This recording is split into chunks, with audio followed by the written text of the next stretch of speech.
I'm going to go ahead and get started on this because, yeah, I have a fair few slides to cover up. Part of the training with Hyun Jin, as I was telling about classes, I said, if I'm doing a PowerPoint for a class, a budget kind of about 30 slides is kind of the most you can really do. And I think I'm pushing 50 on this one. Yeah. But we don't have to, dwell on some of these for a long time. Some of them are just kind of short, quick hits. But yeah, anyway, so we have some ground to cover, but this should be fun. I hope it is. I should share my screen so he can see along. Share that one. All right, so I am sharing. If Hyun Jin, you can't see anything, let me know. All right.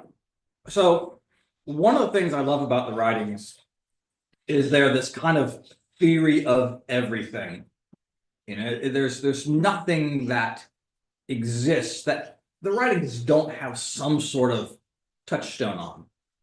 And I enjoy some of these weird topics. And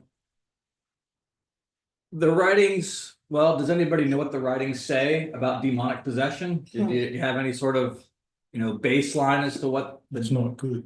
It's not good. It is not a pathway to happiness. Yes. And we have a choice, the demonic or the spiritual, whatever.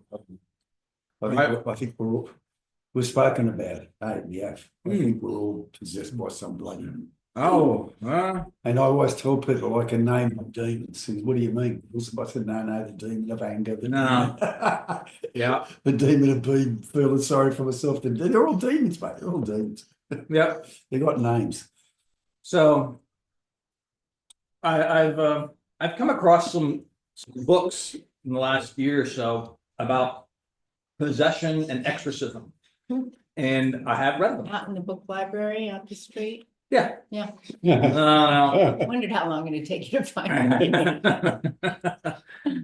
So it was interesting to have my little background in the writings about what they say about possession and compare it to what some of these exorcists are saying they're seeing and experiencing.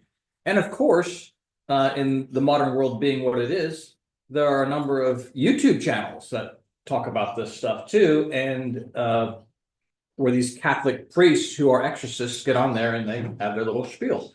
So what I want to do is kind of blend a lot of this stuff together, see what we see, and try to reconcile some of the stuff the writings say versus some of the stuff that's being reported elsewhere. So that's the basic trajectory of today. Let's see.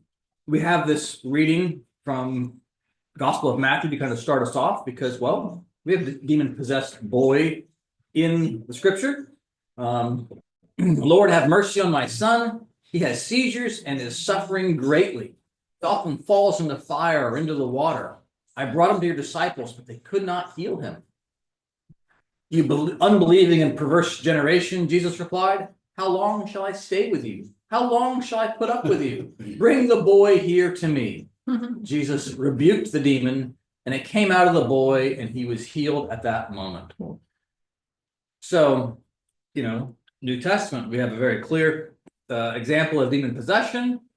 We see that Jesus is not always kumbaya. Yeah, that's true. Sword in his mouth, mate. He rebukes the demon, right? Came out of the boy, and he was healed at that moment. So there's a how do you cure yourself from the demonic possession? Rebuking of the demon. I like it what he's, look, 2,000 years ago, the Lord said, you unbelieving and perverse generation. Well, that's now, isn't it? It's even worse. It's even worse. Oh, dear. So, all right. With that in mind, let's take a look at this short video about what an exorcist is saying. Things we are doing. Hyunjin, can you hear that video? Yeah, I was able to do. Yep. Okay, good. So, a friend of mine who's an exorcist, he had a case of a 10-year-old boy who he himself was falling somewhere between 220 and 250, not had found anything, a very large man.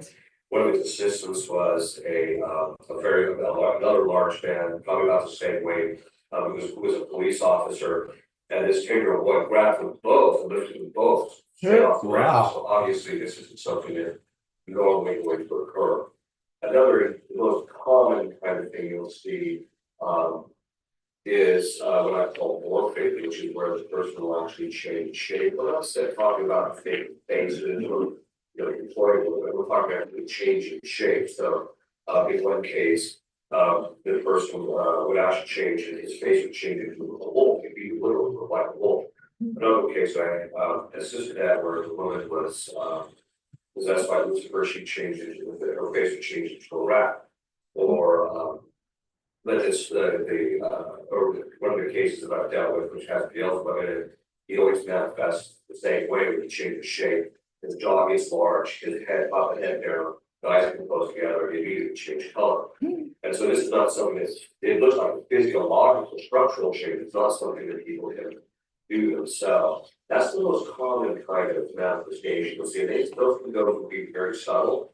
It's so remarked that, for instance, one case I actually saw a woman change into a man. She literally looked like a man, even though she had a normal feminine figure. By the time it was done, she looked like a man. So those are kind of the things that are fairly common. Another one that you see in Hollywood, but it's extremely rare, is levitation. I've only seen levitation in 2 cases of the numerous that I've done. Wow. It's not too common. It's not, but when it does happen, it's obviously not something that a human being can do. If you see one of those 3, then you know for certain that the person is being influenced by a demon or something that's beyond normal human capacity.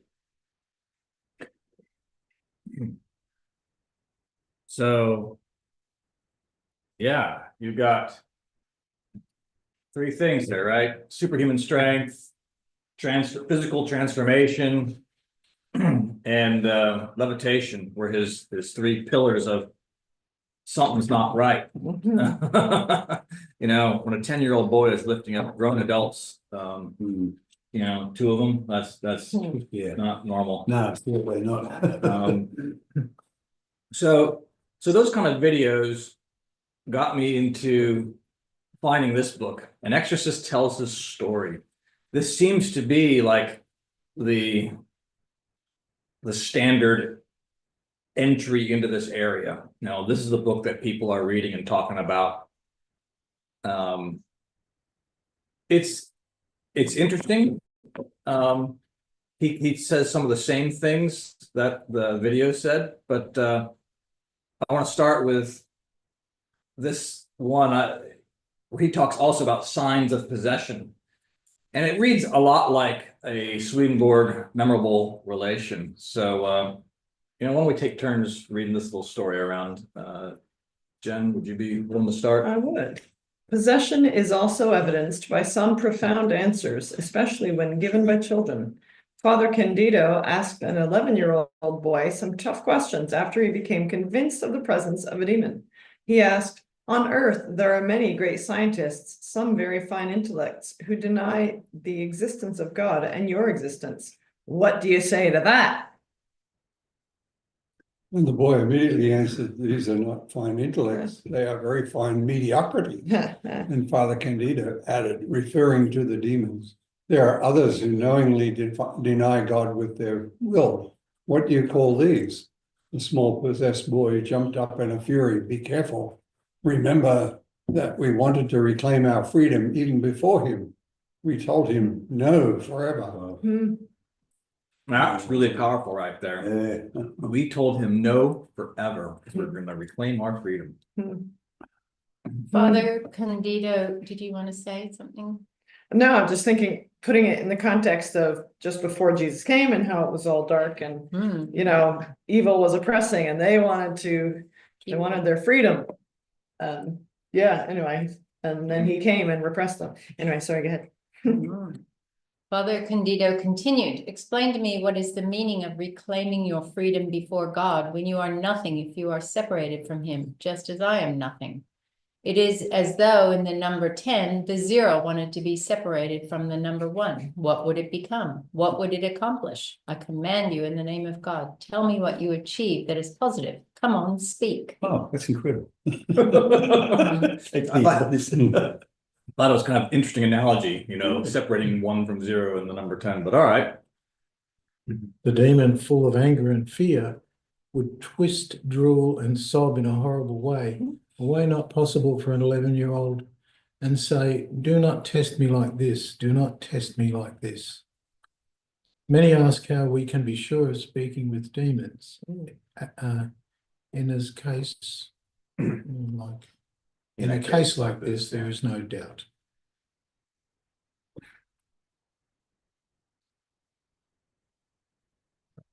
Put out I'm in charge of transcribing my own stuff.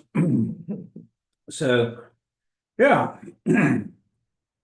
So, you know, what I'm trying to establish so far is that these possessions can happen. Oh, yeah.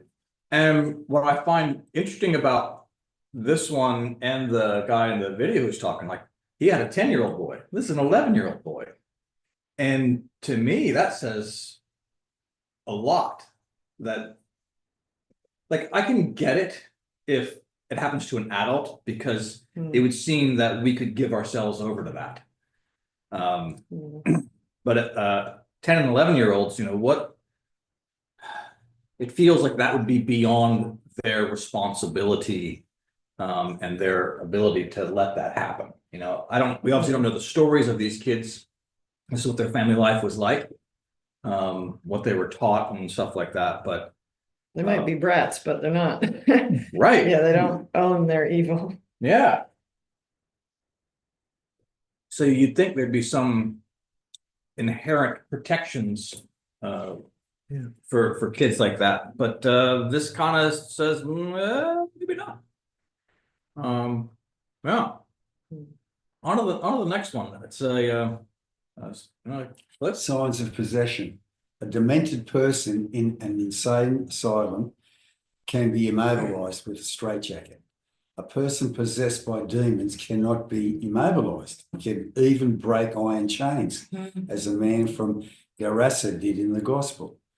Father Candido told me of a thin, apparently weak girl who had to be subdued by force by 4 strong men during exorcisms. She broke every bond, even some heaved leather straps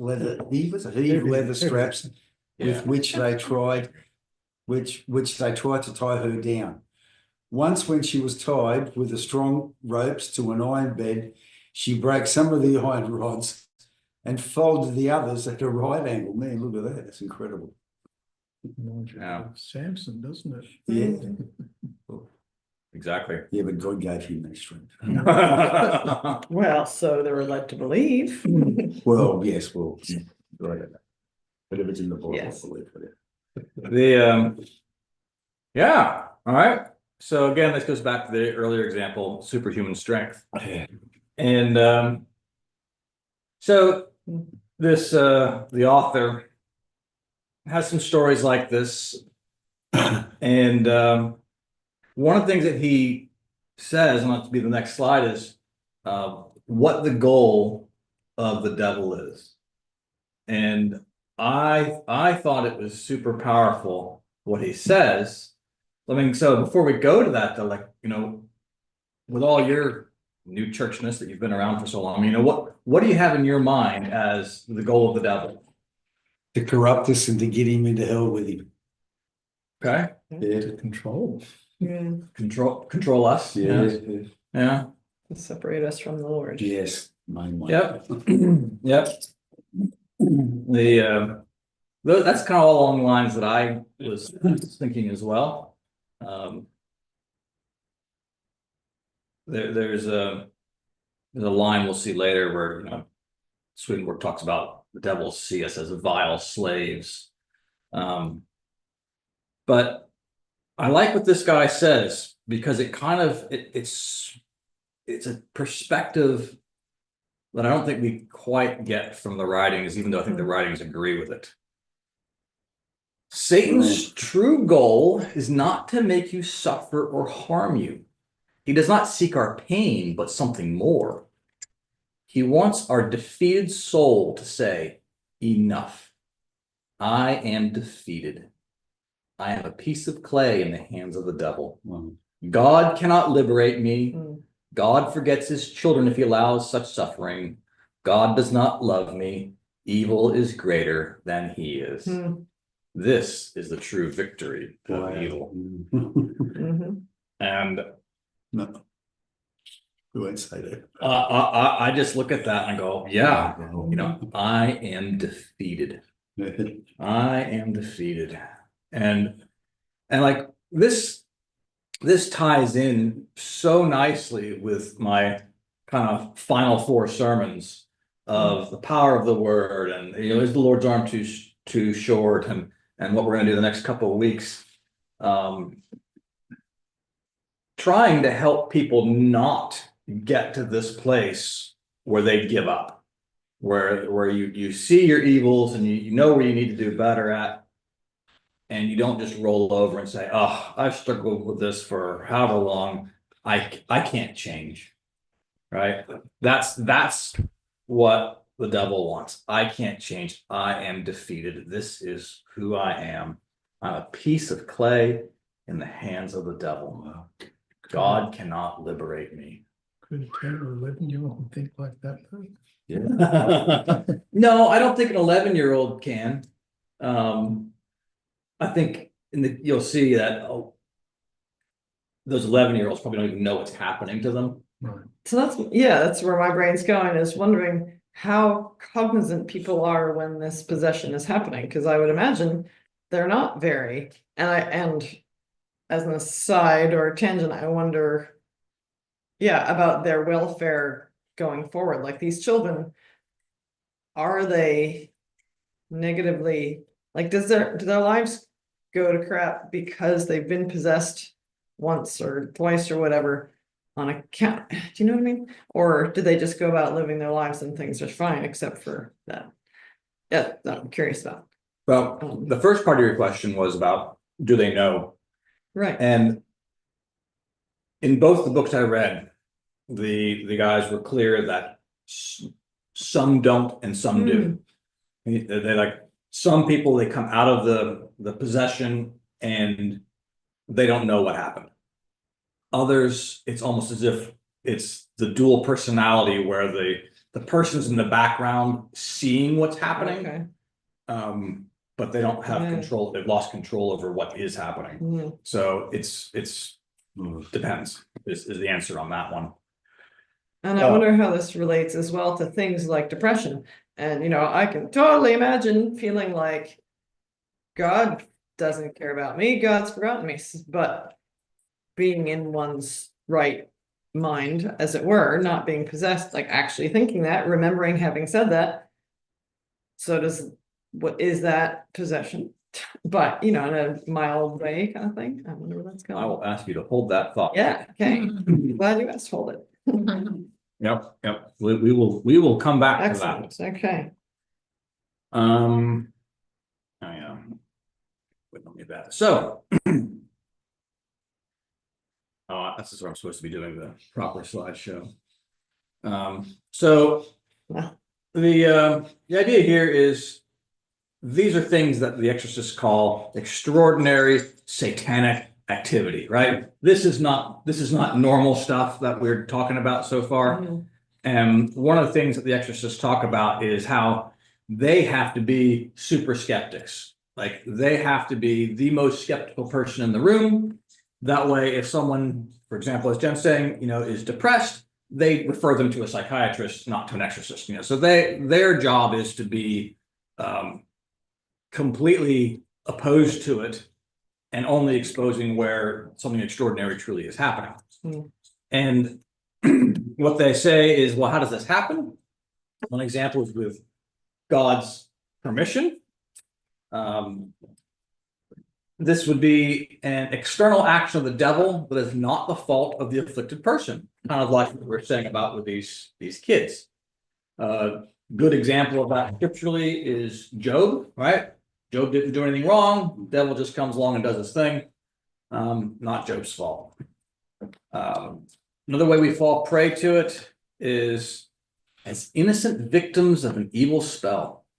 It was interesting to me how many or how much the exorcists think curses and witchcraft and that kind of stuff still exists in the world today, and that if you are being possessed, this was a very high likelihood of why it happened. You know, he says, I don't understand the reasons behind the refusal of some churchmen who claim to not believe in sorcery. They think evil spells are definitely a very real thing. And you know, you're laughing a little bit, and if you talk to our African ministers, they're like, oh yeah, absolutely. And it's, you know, it's funny to us Westerners, but the Africans, it's just. You misinterpret my laughter. Oh. I'm not laughing because I think it's hocus pocus. Mm, I'm laughing because I know people who believe in these things Oh. very intimately, and yeah. so, yep, I think it is around. So fair enough.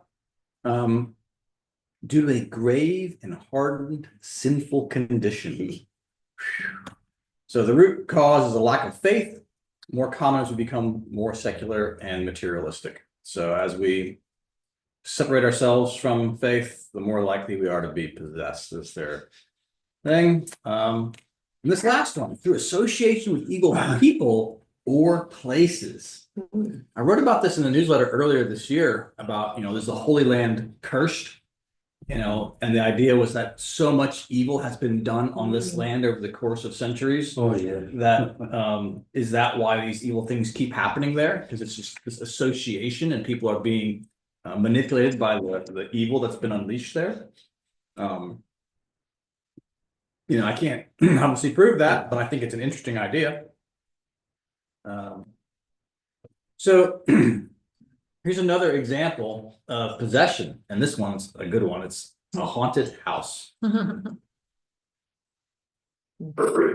Why is your house haunted? And no, it's not only in movies such as The Conjuring or any other horror movies out there. The question that we should ask, should this happen, is not whether these are real, but rather what evil things have been done that led to the manifestation in the first place. Don't think a bad movie, the lights turn off and on, the things start flying around, you hear this sounds and whistling and noises and banging, and these orbs of light going around and cold spots and hot spots, and it's just wild. There was one case where a guy called me up and he was desperate. Turns out the family was so frightened that they all were sleeping in the same bed at night, and they were not being believers. Well, 2 sessions, and it was now in the front pews of the church, of course. So they figured they don't have to argue that these things are real. One thing that really just kind of upset me about that is they go to the parish priest and say, we got demons in our house. And he tells the priest all their symptoms,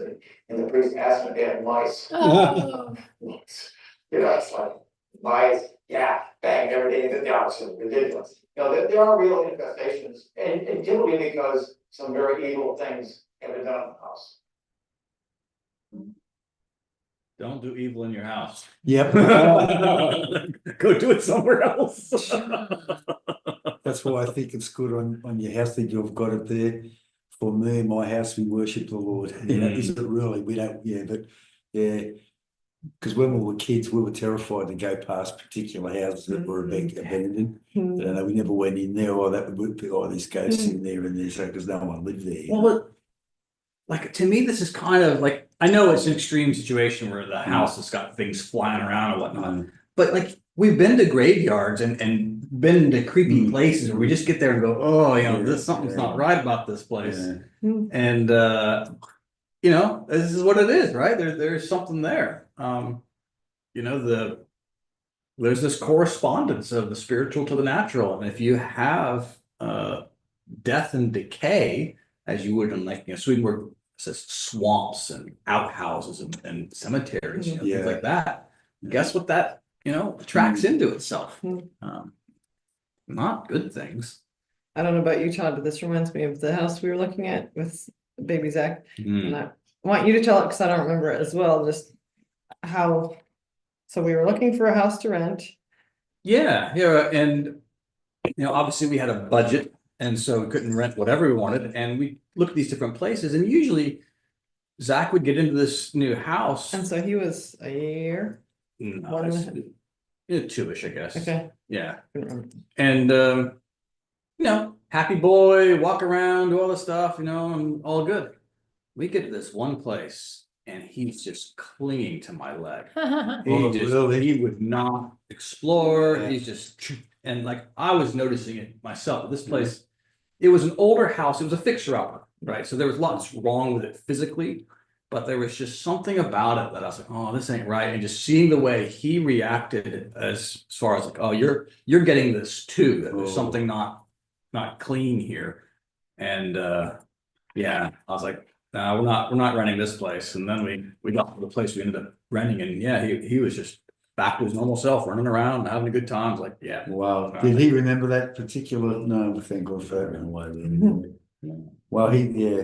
So Don't they reckon animals can do like Yeah, I was that just too, about like to say dogs? that, yeah. Yeah. Which teenagers had that?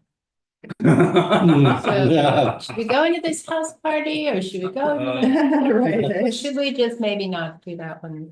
What am I missing? So with all of that, let's kind of shift gears a little bit and look at what the writings have to say on this topic, because we are new church people after all. Mhm. We should see what's going on there, and we'll get back to some of the exorcist guy stuff too. But the writings basically say possession is not possible, which I go, wow, okay, because this is not what Right. the fathers are saying. They're saying, no, we're seeing it. Yeah, right. So let's take a look at what the writings are saying on this here. Jennifer. Should we defer to Hyunjin? He hasn't. Oh yeah, you're right. Hyunjin, can you read? Can you read? Yep, I think I can do this. Okay. There are also spirits called natural and corporeal spirits. Okay, but I'll move this around. Okay. When these come to a man, they do not conjoin themselves with his thought like other spirits, but enter into his body and occupy all his senses and speak through his mouth and act through his members, believing at the time that all things of the man are theirs. These are the spirits that obsess men. But such spirits have been cast into hell by the Lord and thus wholly removed. And in consequence, such obsessions are not possible at the present time. Right. Now, what So- does that mean? Oh, sorry. Yeah, right. Well, that's what we're gonna explore. So key in on this word obsess, because we're gonna see that the writings make a distinction between obsession and possession. And That's good. so you just kind of put that in the back of your mind for now. But basically he's saying that, there are spirits that like to be with us and take over us, but that stuff where we are totally taken over is not possible at the present time, which, is 250 years ago. All right. So part one. Jen? Why possession is no longer allowed. Physical possession by evil spirits has not been allowed since the Lord's first advent. There is a very good reason for this, and it hinges on the teaching that spirits do not have the use of their corporeal memory. In other words, they do not remember the things relating to the body itself. Spirits are deprived of this bodily memory for various reasons. If spirits were permitted to use their exterior memory, they would then be in similar imperfection as before when they were men. That by so doing, they would be in gross and obscure ideas in comparison with those who are in the interior memory, and thus would not only become more and more foolish, but would also descend and not ascend, thus would not live eternally. For to immerse themselves again in worldly and corporeal things would be to give themselves again into a state of death. That's like, what did I just read? The words just kind of go through my brain and So don't settle. yeah. No, it's hard to comprehend well performing a task. Is But- there still heaven and hell? Well, this is actually lifted from a paper written by Andy Dibb, but it's the right stuff, you know. I think this is actually Arcana, is where he's drawing it from. There's a series in Arcana, the 2400s, that's on this. So exterior memory. All right, I had to look that up to say, oh, what does that really mean? What is exterior memory versus interior memory? And is exterior the same as corporeal? Yeah. Yeah. Yeah. Hmm. So basically the writings talk about exterior memory being as anything that you're using to navigate this world. Yeah, that's, So it's, you know, what you do for work, how you get there, and what the price of tea is at Kohl's, and you know, all that kind of stuff. It's really about anything you're using to live your life in this world. So he's saying spirits can't enter into that right. because it draws them down, right? It takes them out of a spiritual world and into this one, and that's an imperfection. So, yeah, so he's not allowed. They're not allowed to do it because then they'd have to use corporeal memory, which would draw them lower. Murray? If spirits were permitted to use the exterior memory, the human race would perish. Well, every man is directed to the through angels and spirits, and if the spirits were to flow into man from the exterior memory, he could not think from his own memory, but only from that of the spirit. Thus, man would become no longer in the enjoyment of his own life and his own freedom, but would be obsessed. The obsessions of the former times being nothing else besides other reasons. Right. We usually have obsessed having an object. Obsessed with what? So obsessed with the spirits memory? Yeah. Yeah, with what they want. Yeah, You know, so like, you know, with you, you'd have a spirit that would drive you to think nothing about, you know, birth and dueling and all that stuff, but they put it on what they want you to think about. Yeah. So, all right, we'll continue on that.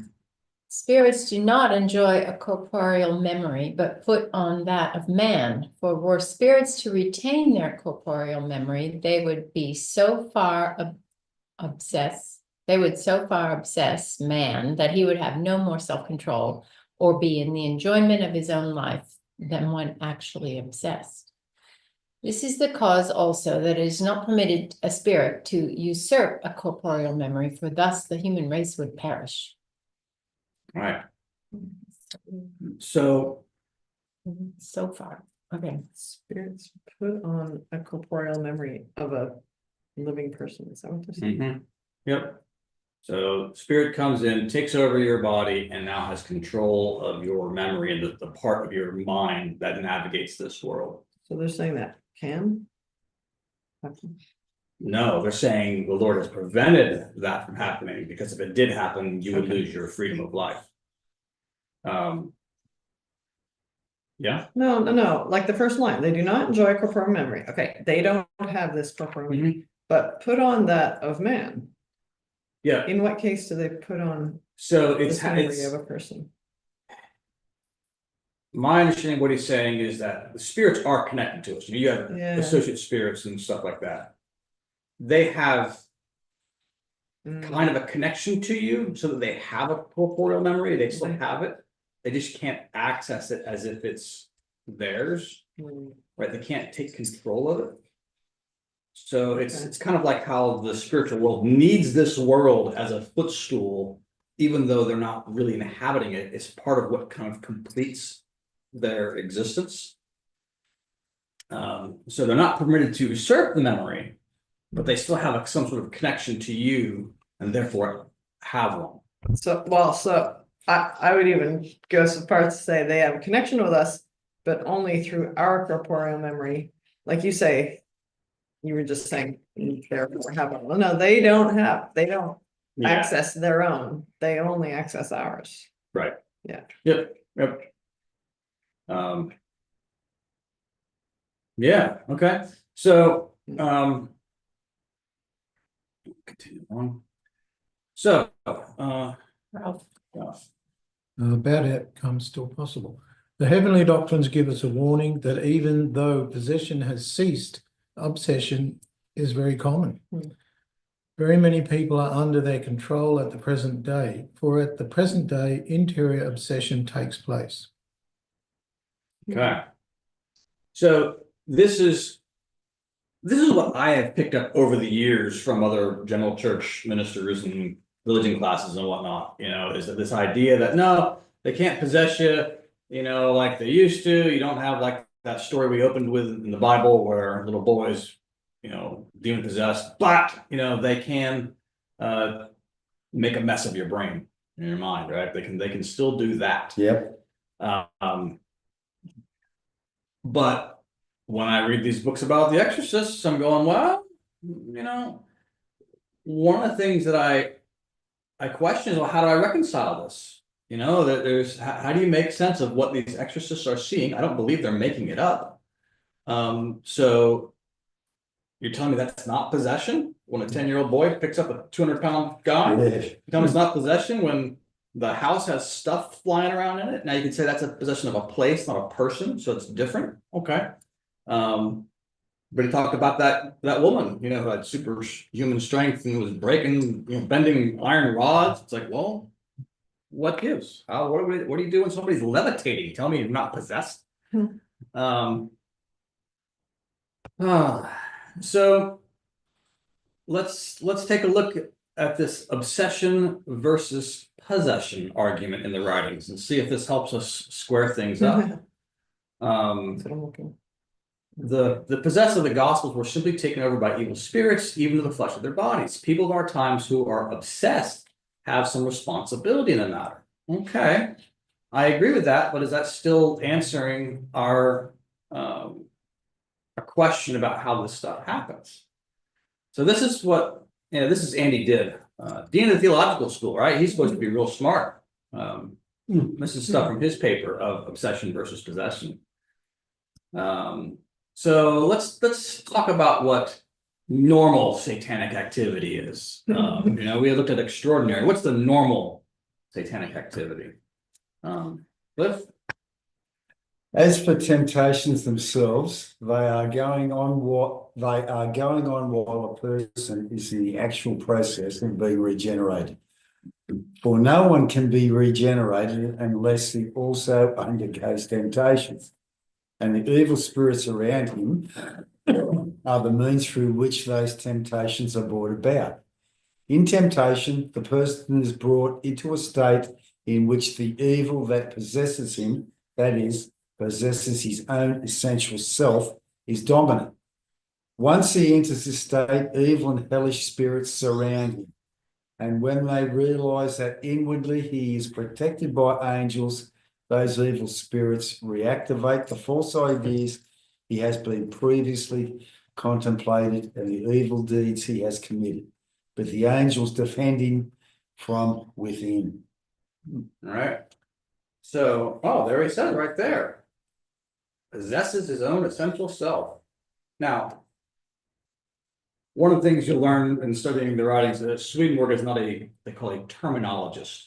The words have different meanings based on context, is what that comes down to. So in here, some people say, oh, look, Swedenborg says we can be possessed. Well, that's not really what he's talking about in this particular case. But this is normal. This is what Jen was saying earlier about, well, what happens when I'm depressed and and bad thoughts come into my mind, and am I being possessed? Well, yeah, and that's also normal. You've told me plenty of times about how, hey, the devils like to bring up stuff you've done in your past that make you feel bad, and you go, oh, this isn't nice, and you go, well, but that's not the person I am now. Yeah, go right. Yeah, true. So, sure, previously contemplated in the evil deeds which he has committed. Yep. So that's normal kind of possession. But what I want to say is, does temptation equal possession. Is that what is going on here? Right. Says they can't possess like they used to, because during their lifetime, these spirits became addicted to entering a person's affections as to cause harm. They also retain that desire in the next life. Oh, They endeavor in every way to enter a person's taste. And once they have done so, they take control of him interiorly. That is to say, of the life belonging to his thoughts and affections, for has been stated, these correspond. And these things which correspond act as one. Very many people are under their control at the present day. For at the present day, interior obsession takes place, but not exterior obsession as in former times. So there you have it again. Interior obsession, they can mess with what you want, they can mess with your desires, but they can't take control of your body. That's, another mark. The writings tell us, don't base your doctrine off of one pattern. It's got to be something that's consistent throughout. And so this is yet at least past number 2 or 3 we've said exterior obsession as in former times doesn't happen. Jen? Hyunjin? Oh, Hyunjin, yeah. Yeah, because taste corresponds to a perception of and affection for knowing, understanding, and becoming wise. And because a person's life is contained within that affection, no spirit or angel is therefore permitted to enter a person's taste. For if the spirit or angel did so, he would be entering the life present inherently in that person. Yet, wondering about their spirits belonging to the hellish crew who are more lethal than any others. Oh. Unbelievable. All right, now Jen's turn. Okay, that good, because I wanted to know the difference between possession and obsession. Possession is the infestation of the body itself by evil spirits, so that a person in this condition may be compelled to do certain things, as in the case of the boy throwing himself into the fire or water, without any free will or ability to resist. Obsession, on the other hand, is the result of spirits occupying our will and understanding, of holding us captive to their own will. However, this spiritual influence is carried into the acts of the body by the person's own choice, although the ability to rationally make choices is severely impaired by the infestation itself. Right.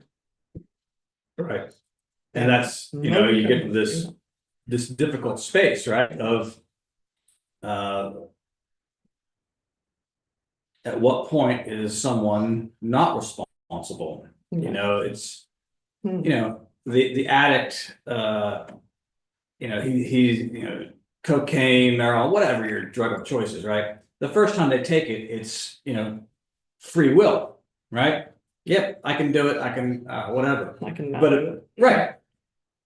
Eventually, as the addict is full on and into the depths of it, at what point have they lost control? This guy I used to work with, he told me he was a smoker and he had quit, but he still felt that twitch to grab the lighter that he had on his belt. He's like, yeah, some of those physical, motions were so ingrained in his muscle memory that he still just kind of would flick an empty lighter that wasn't even in his hand. He doesn't smoke, but it's like, oh, some of that stuff is still there. So yeah, but possession is very clearly no ability to resist. And I think that's what we're talking about at the beginning as well. Now, This makes me wonder about people who take their own lives. I mean, we can't know, but maybe they were actually, some of them anyway, possessed at the end. If they could not resist, who knows? Interesting. I tend to go that they can, Mhm. but it's very difficult. They've gotten so far down the path that Sure. their ability to resist is severely impaired. Mhm. But that's, yeah, where's the line then? It's very subjective. right. What is possible? The Lord's Advent changed the balance of the spiritual and natural worlds by conquering the hells and restoring spiritual freedom to people in this earth. Part of the spiritual freedom is freedom from physical spiritual possession. At the present day, interior obsession takes place, but not exterior obsession as in former time. So same as what we've seen elsewhere, but I find that frustrating. So it's like that's not what the exorcists are telling us. Right. And that's one thing, Yeah, interior possession, yeah. exterior obsession. Mm. What's the, what? What? What's interior obsession? Interior obsession is messing with your mind. Okay. All right. Exterior is controlling your body. Ah. And right if we there, could yeah. just substitute, at the present day, obsession takes place, but not possession. Would that be accurate? Yeah, Yeah. yeah, I think so. Mm. Yeah. So anyway, I find it frustrating, Mhm. and so let's look at this next one. How do we become obsessed? Lori, you want to take one? One way to imagine this is to think of people who want to do something they know to be wrong. At first, the knowledge may keep them from committing that wrong. In the struggle of temptation, however, they begin to give in. They decide that the act is not as wrong as they had thought, that no harm can come from committing it just this once. So they give in.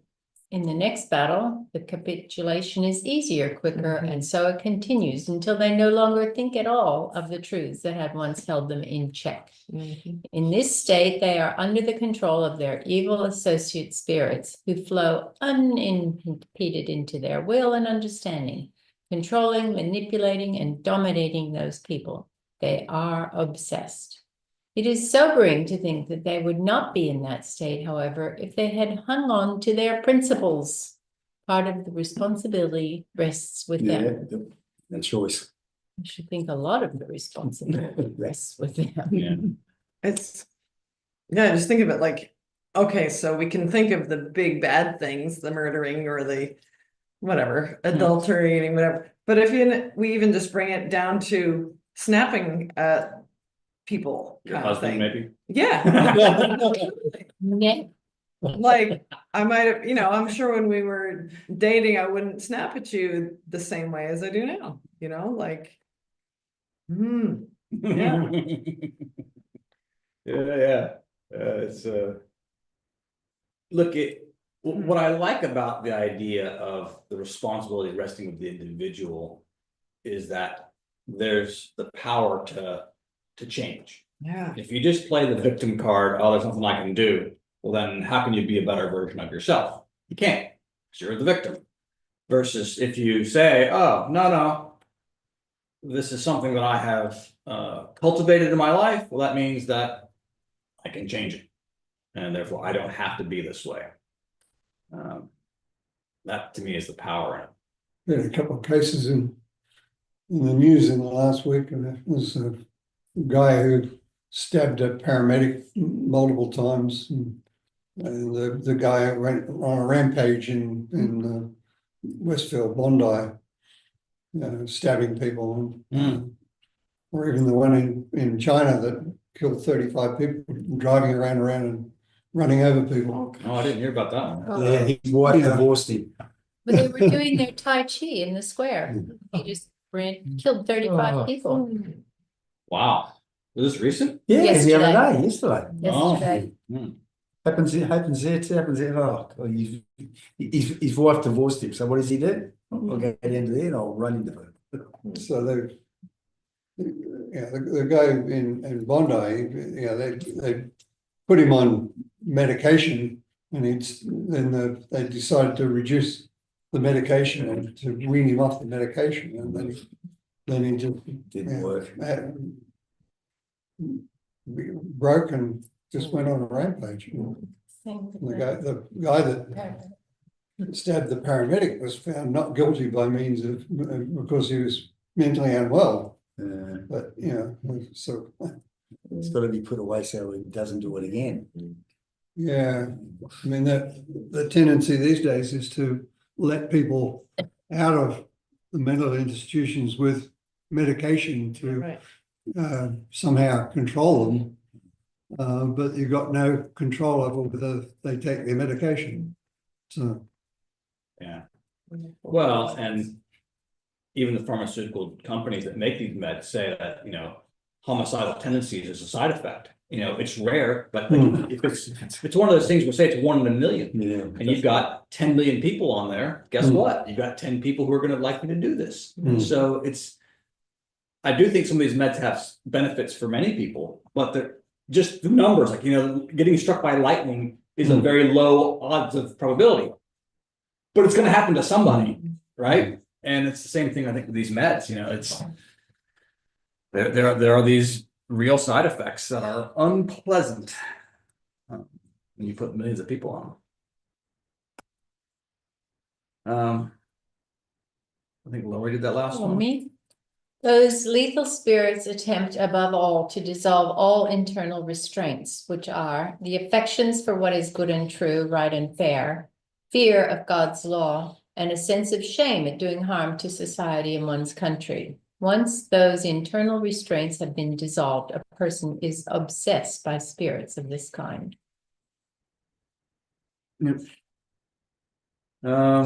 Ralph? There are very many spirits at this day who desire to flow not only into man's thoughts and affections, but also into his speech and actions, thus even into the things of his body, when yet the things of the body are exempt from the particular influx of spirits and angels and are directed by general influx. In other words, when what is thought is determined into speech and what is willed is determined into acts, the determination and transition into the body are according to order, and not only directed by any spirits in particular. For to flow into man's bodily things is to obsess him. Yeah. So I'm not wild about them calling it obsessed there, because I feel like with different translators, obsess and possess seems to come differently, and yeah, but it seems like he's describing obsession here. But what does it mean by flowing into bodily things? I guess that's into the That sounds like external obsession. exactly. Like Exactly. possession. Yeah, because it wants to flow into speech and actions and things of the body. And it's like, well, I don't think it's very. I think there's something in the translation there that's not. for the flow in a man's bodily things, it seems to be more possessed than obsessed. Exactly. And I like that, for me, this makes this clear distinction though, too. Okay, so obsession is when it has to do with our thoughts and affections, and possession has to do with also speech and action. Like, oh, yeah, okay. There's a delineation. We'll see. So this is, you know, from the diary, as you see, about how do you know if you're being obsessed? Well, let Cliff read. He's got his. I've got my obsessions, believe me. Whether many persons are at this day thus obsessed by hence, whatever that means. I'll read that again. Whether many persons are at this day thus obsessed by hence, it seems to be inferred. Sorry, see, I can't even remember that. Hang on. Oh. Yeah, okay, it does now. It's funny, it's the way it is. Let a man examine himself and see whether he is in any internal bond, so that his thoughts shall abhor and turn away with loathing from evil. Let him prevail upon himself to abstain in some way from the most wicked, abominable, and obscene practices, inwardly or as to his thoughts. And let him then consider whether they are merely external bonds that restrain him, which if they were removed, he would desire without the fear of the law to perpetrate them, and would perpetrate them if he is such a man, then he is inwardly obsessed by such sirens, which obsession prevails at this day. All right. So Well, Can I ask you, what is obsessed by hence? What's that? Oh, I'm sorry, I don't understand. may hence be inferred. So like he's saying, you can figure out if you were obsessed if you check these things, Ah, right? That's what he's saying. So like, all right, are you in any internal bond? All right. Are the reason why you're not sleeping with every woman you meet is because why? Is it Too old. because is it because you respect that somebody's married and that, or is it because you're afraid you're gonna get a disease? Right? That's an internal bond versus an external. An internal bond is I respect marriage, an external bond is I don't want to get a disease. there you go. Right? We don't So it says, yeah. so now abstain from all your thoughts. All right. Well, if you're abstaining in your mind, oh, these thoughts go in my head. No, I don't even want to think about that. That's a good one. And then consider again whether external or internal. He's always talking about lust here because he's talking about sirens and how they affect our propensity to adultery. Jen, do you know what a siren is in this situation?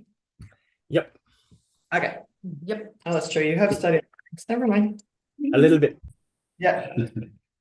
So come back. This is a different book I wrote on exorcism. The battle against Satan and his demons. And look at get back to some of the extraordinary activity of the devil. And that's what this chapter in the book is titled. And we'll just read a few pages out of it.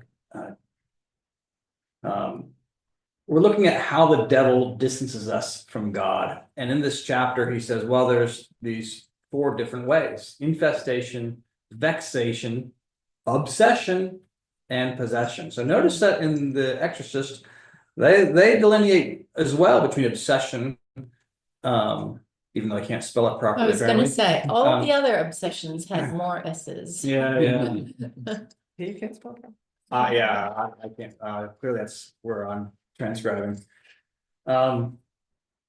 So even though it delineates, they do not say possession is not possible. So I'll go through some of this kind of quickly. So infestation, the presence of evil in a location, object, or animal. It's caused when something of an evil nature has occurred in a particular place, or by bringing something associated with the occult into the home. All right. Ralph, you want to read this one? Okay, infestation example, haunted house. Her former husband had died shortly after going through a nasty divorce. A few months after he moved out, he was diagnosed with terminal cancer. Before his death, he sought reconciliation with her by apologizing for how he had treated her. Her final words to him before he moved out were that he could burn in hell. It was after his death that the noises began. She was angry about how he had treated her. Once she let go of the hurt and told him that she forgave him, all the noises in the house ceased. It is my experience that once a restless spirit receives the prayers that it needs, closure comes about, and it no longer manifests. All right, so there's an infestation. So what about vexation? Oh, what's a vexation? It's physical attacks due to a curse or a person's lack of virtue and commitment to God. People open themselves to these attacks by being weak in their faith and going against God's commands. Wow. Hyun Jin, I think we're over to you now. Here's an example for you to read. Okay. One who is being attacked physically by a demon will exhibit on the body cuts, burns, scrapes, bruise, swelling, and in some cases, incisions of letters that appear on the skin that persist for some time and disappear. Vexation can also affect a person's health, causing sickness without any apparent cause. So yeah, so all right, so we're getting a category there. Notice it's not necessarily something that has been done to you of your own fault, right?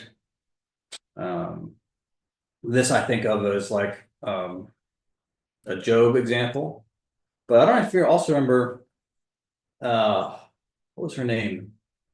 Faith Green. We did a class a couple years ago on her near-death experience, and she talked about being kind of in a coma and seeing devils put stuff into her medications and what under her IV and whatnot. And I just think, oh, okay, kind of along these lines. So this suggests that they don't actually have cuts, burns, scrapes, bruises, swelling, or incisions in their skin. It just looks like they do. No, I don't think that. No, it's not what you're saying. That's not what I'm saying. Well, just that because that appear on the skin that persist for some time and disappear. Okay. So they could actually, but okay, but that they just happen, not that this happens. You have to a them. bruise on your Yeah. body, not because you got bumped or smacked by a cricket ball or whatever else. Here because of a vexation. Okay. Obsession, mental attacks. This is consistent with the writings. Mental attacks that the devil uses to influence a person's external and internal senses. By impacting our imagination, he can cause a person to see visions that are intended to cause fear, to entice one to commit sin and distract from the practice of virtue. You know, I think the writings are on target with this one. And then possession. The devil or some other evil spirit takes control of a person's body. So the exorcists agree on these ones. How do the exorcists evaluate if a person is possessed? Well, ability to speak and understand languages otherwise unknown to the individual. Superhuman strength, we've talked about that before. Knowledge that they wouldn't have known, and strong resistance to anything of a sacred nature, right? You put a cross in front of them or a Bible, just like in the movie. No, they don't like that. It's really interesting to hear, or not hear, I guess I was reading it, to read how all that tropes in the movies about putting holy water and sprinkling that on a person and just. I know when we were kids at the church, Orthodox, they used to do that. Yeah, that's good stuff. Other symptoms. Bodily contortions, a change of voice, changing of appearance, foul odors, temperature of the room changes, screaming, hissing, and the resemblance of moving like a snake, demonstrating they are fallen creatures. And of course, levitation, right? The devil, I like the last one. Levitation, where the demon is trying to amaze his audience, right? You know, I go back to that statement. What does the devil want? You know, that you think that he's more powerful than God, right? I'm defeated. So when he levitates, you go, "Oh, devil's so powerful," right? Yeah, but he didn't create the universe. No. It's all put away. Now, here's a possession example.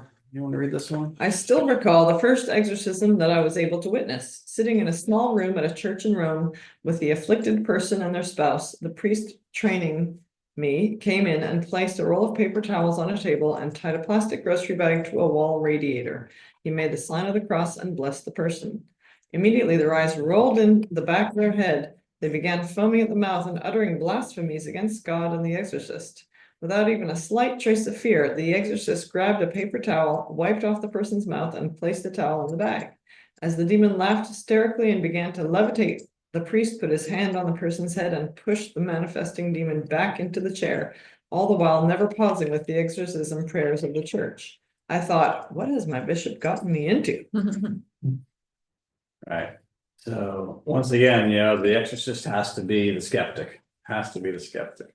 Is there a predominance of Catholicism in this? Yeah, Yeah. because it's the exorcists are the Catholics. Yeah. Yeah.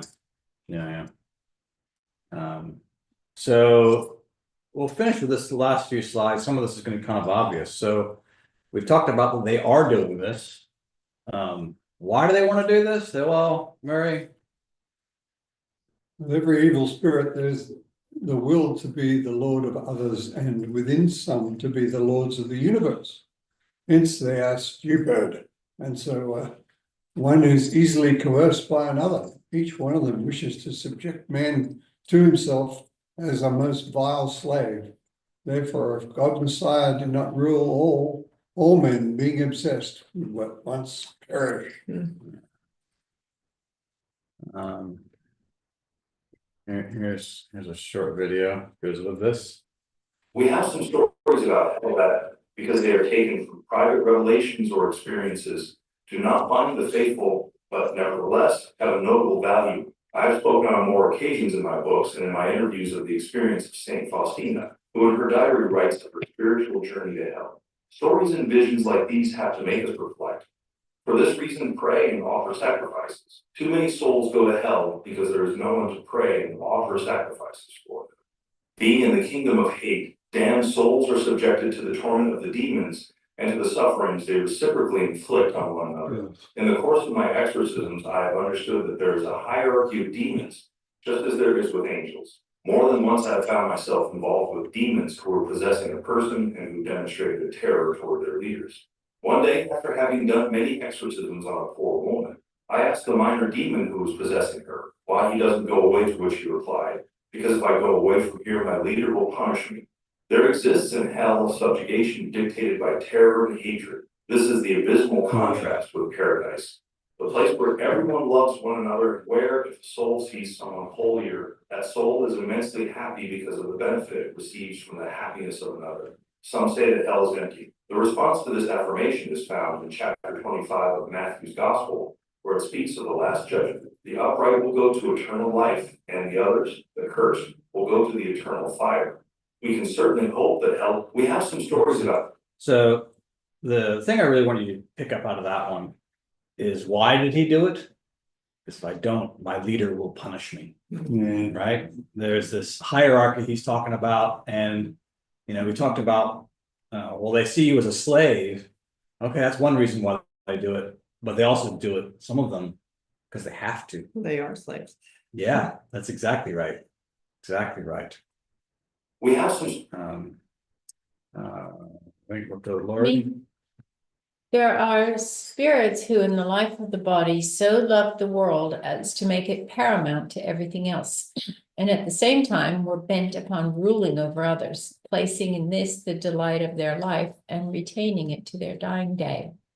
These spirits in the other life are inclined to obsess man, or to return through man into the world, preferring the dead and defiled things of the world to the spiritual and celestial things which so vastly surpass them.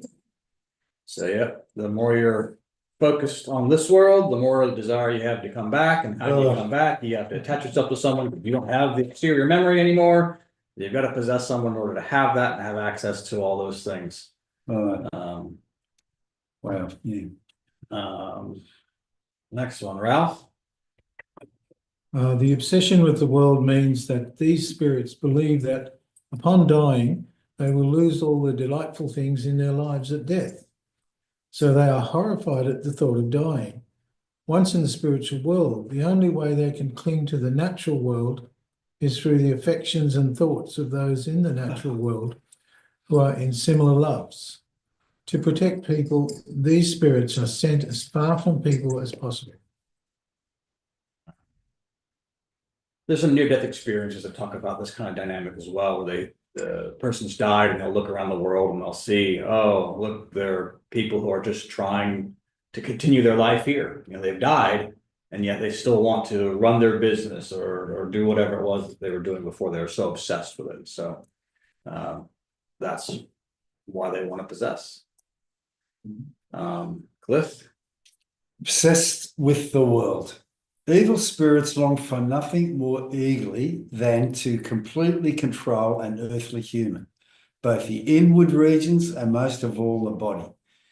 Thereby they seem to themselves to return to the life of the body, for they then absolutely imagine that they have returned, which they haven't, have they? Last one. Since the advent of the Lord, evil spirits cannot infest our bodies, but they have a tremendous influence on our minds. Infestation of our minds is called obsession, and the Lord cannot protect us from this because we can now choose the kind of spiritual company we keep by the kinds of thoughts and feelings we cultivate. The more we allow the disordered and unregenerate states of mind to control us, the more closely we associate with spirits whose presence binds us more and more closely to them. Gradually we lose all our resistance to evil, and we think more and more evil things and feel freer to act them out in our lives. Unless something happens to stop this process, we will find ourselves as an evil spirit clothed in a human form. The will to repent will be gone. Right? The will to repent will be gone. And that's exactly where this is, right? Enough. I am defeated. Right? The will to repent is gone. So, Hang on, you can't. yeah. So that's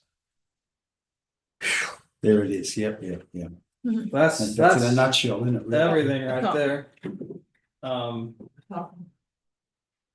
The yeah, so how do you make sense of all of this and bring it together to say, well, what the writings say, 'cause the writings say it can't happen. Catholics say, well, yeah, it sure can. Saying it does happen. Exactly. Usually I would respond if someone asked me that to say something like, well, the writings talk about things in general terms, right? Example, you die and you're raised on the third day. But I don't believe that's an absolute. I think it's generally how it works. But if you're shot in battle or you're in a car accident where there's this sudden transition, I think sometimes it happens differently. And that's why we see some of these near-death experiences in their stories. Well, everybody goes to the world of spirits and they process there and then they go to heaven or hell. But you can find places in the writing where it says, well, actually, some people go straight to heaven and some people go straight to hell. So, I mean, I think the writings talk in general terms.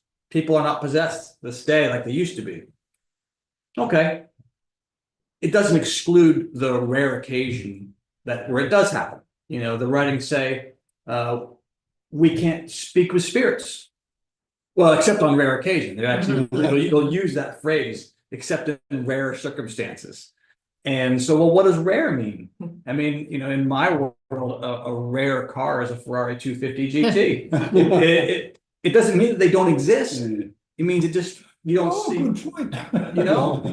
They exist. It's just you got to have $20 million to have one, right? Yeah, right. Or whatever the price is. So, like, rare things do happen, and it does seem that they do happen outside the normal.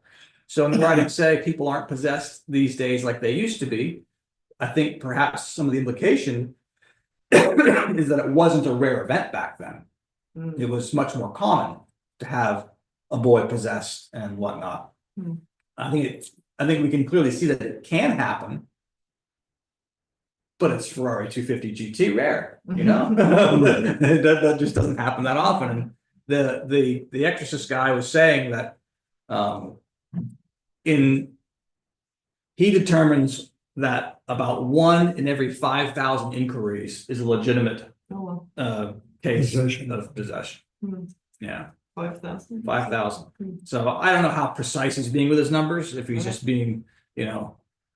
So they don't do exorcisms for obsession, only for possession.